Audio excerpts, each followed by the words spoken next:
Yes, people, welcome back to the channel. Welcome back to KGX to the Z TV. International break. You know what time it is. Not much going on. Players reporting to their countries, coming back.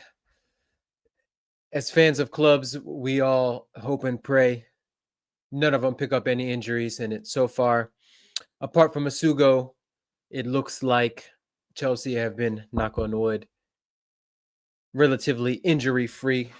And we should be getting a couple players back, namely Cole Palmer, maybe Romeo Lavia, maybe Badiashile as well. But we'll see. We'll see. We'll wait for that. But this video will make it not just Chelsea related. Matter of fact, we won't even talk about Chelsea anymore.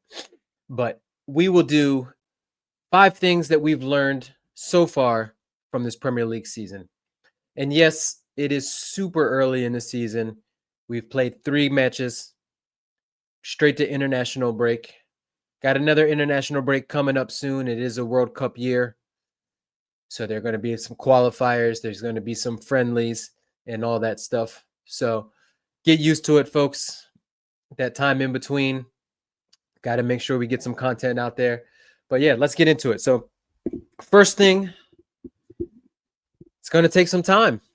It's take some time for clubs like Arsenal, clubs like Liverpool, who have brought in a lot of new players and a lot of new transfers. Arsenal's looking at Gyökeres, looking at Madueke, you're looking at Mosquera, you're looking at Zubamendi, you're looking at Eze, you're looking at a few other players as well. Hincapie, who I don't even think has played yet. But you've got some guys that have already stepped up into lead roles, namely Mosquera, who had to deputize for Saliba, who went off injured at Liverpool. Madueke, who had to deputize for Saka, who was injured the week before versus Leeds, I believe. And yeah, and it looks like it's taken some time for Arsenal to get used to Gyökeres, get used to playing with an out-and-out striker, getting used to playing with potentially with an Eze, with a Madueke as opposed to a Saka, and Zubamendi in the middle. And yes, you know, Arsenal has a pretty established system already. They've got players that have been in their system for quite some time, looking at the Odegaards, looking at Salibas, looking at Gabriel's, looking at even a Timber, David Raya, and things like that. But if we're being honest and we're calling a spade, Arsenal haven't looked too good so far this year, apart from Leeds, who are pretty terrible. Probably one of the favorites to go down. But even versus Man United, most Man United fans would say that they played better. And yes, they did play better, but Man United didn't play well at all. That game was really a shitty game, if we're being honest. And then Liverpool, they rock up to Anfield, 4 defenders, 3 defensive-minded midfielders, lose on a worldy of a free kick to Szoboszlai, but didn't really show the attacking impetus, didn't really show the wherewithal. And a lot of that comes from the manager, comes from Arteta, who picked that lineup, didn't have to pick that lineup. Not sure why Eze's not starting. He's definitely match fit, played the whole preseason for Palace, Conference League qualifiers, played in the Community Shield, played in the first match versus Chelsea. But we've seen so far, Arsenal looks like a side, and they've got Forest coming up out of the break. They look like a side that hasn't quite figured out how to get these new pieces involved, how to get them going, how to play with an out-and-out striker. So yeah, there's an opportunity for the clubs like Chelsea, clubs like Liverpool, clubs like City, Newcastle, to take advantage of maybe some early drop points. And yes, they've only dropped 1 so far. They got that 1-0 versus Arsenal. I mean versus United. Got the 5-0 versus Leeds, and then obviously the 1-0 loss away to Anfield. But Liverpool's also in the same boat, breaking in Ekitike, breaking in Kirkes, breaking in Frimpong, who's now injured, breaking in what looks to be like Isak coming in as well. So yeah, they've got some new places. They've got Florian Wirtz. I didn't even mention him because he's been fairly quiet. But yeah, it's going to take some time for these clubs that have had a lot of transactions and that also have the weight of expectations on there. There's some other clubs that we'll talk about later in this video that don't have the same level of expectations when it comes to a Liverpool, when it comes to an Arsenal, that have also, had a lot of players leave, some players join, managers leave, managers join. So yeah, definitely going to take some time. Definitely going to take some time. Point two, on that front, new managers settling in. Thomas Frank, even though they lost their last match 1-0 to Brentford, or no, Bournemouth, I'm sorry. They have generally hit the ground running. 3-0 to Burnley, 2-0 to Man City in a dominating performance. Did well in the Super Cup versus PSG, and same with Brentford's new manager Richards. They had a lot of players to replace, and pretty much 40 goals up top with Visa, with Mbeumo, and it just shows if you've got a good manager, one that can steady the ship, one that knows how to work with a squad that doesn't have the marquee names like a Chelsea does, like an Arsenal does, like a Liverpool does, like a Man City does. Just a good overall manager can do wonders, and that's what Tottenham needed. Unfortunately, as a Chelsea fan, they needed somebody to come in there and be pragmatic, someone that can work with the players that they have, get the most out of the players that they have, develop the players that they have. And yeah, Thomas Frank, Iraola, like I mentioned before, Richards. These managers have shown over the years that they can do it, that they can step in, that they can implement their system, implement their style, and just hit the ground running. So props to those guys.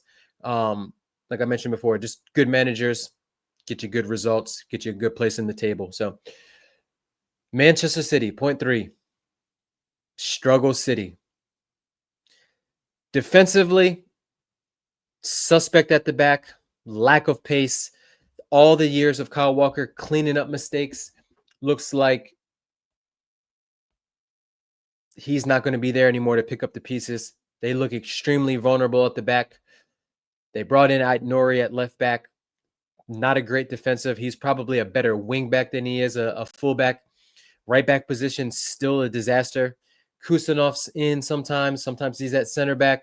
Rico Lewis is there sometimes. Nico O'Reilly was there a little bit last year.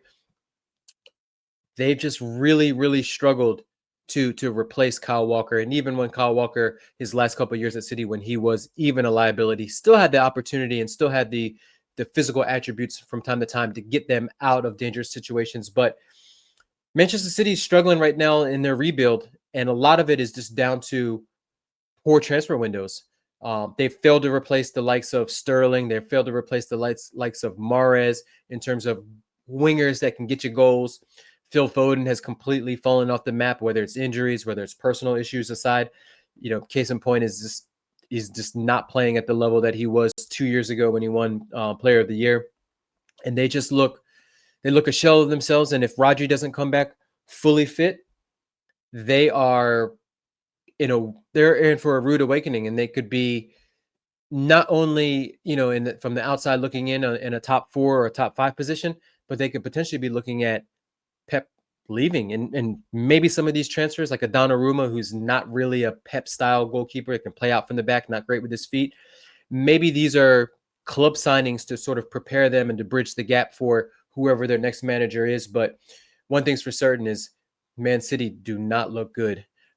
They, of course, they have their moments of brilliance. They've got Haaland up top, who can, he can play terrible for 87 minutes and still get you a brace. But they're a side that looks extremely fragile. When they get punched in the face one time, they look like they crumble, and they're capable of having 15, 20, 30-minute spells where they're just under the cosh and just leaking goals left and right. So that's case in point number 3. Number 4, clubs like Bournemouth, Palace, despite losing swaths of players, continue to be a thorn in the side for big clubs, continue to be just a very, very strong sides that you go to the Selhurst Park You go to Bournemouth, it's never an easy 3 points. We've seen Bournemouth do very well versus Liverpool, and they probably 1-0 to probably flattered Spurs a couple weekends ago. But you just look at the players that Bournemouth have lost. Or I'm sorry, that Bournemouth have lost.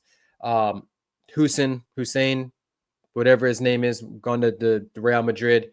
Zabarini gone to PSG. Kirkes gone to Liverpool. Utara, Kepa. I mean, they've that's a lot of key players that they've lost. And Iriola, like I mentioned before, with good managers, and my point number one, has just proven that he can coach a side, that he can develop talent, that he can get the most out of talent, that he can implement his system and his style and get these players learned up and coached up pretty quickly so that they can produce. And what can you say about Glasner? Look, I mean, a lot of strong feelings from Glasner in terms of him putting down his marker and saying, if Gahey's gone, I'm probably leaving too. But for a side that's lost all that they've lost over the last few years, they lost a Zaha going back a few years. They lost a Elise. They lost an Eze. They'll probably lose a Gahey this summer. They'll probably lose a Wharton. Maybe not next summer, but maybe the summer after. Maybe even a Mateta. And they've just proven that they are just a resolute side, a very, very good side, very well drilled in their system. They play five at the back, but they're definitely not a super defensive team. They get forward.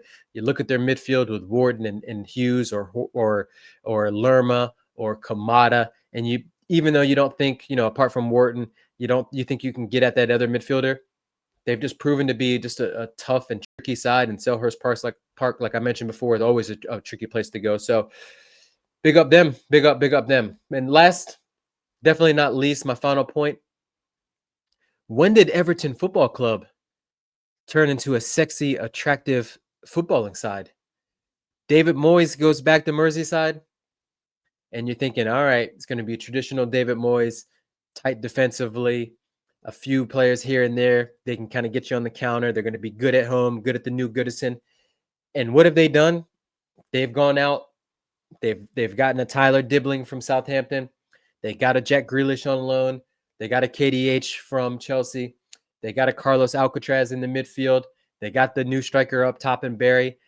And they have just looked a very, very good side and a very, very entertaining side. So shout out to David Moyes. I did not have Everton before this season started and before the transfer window kicked off as a team to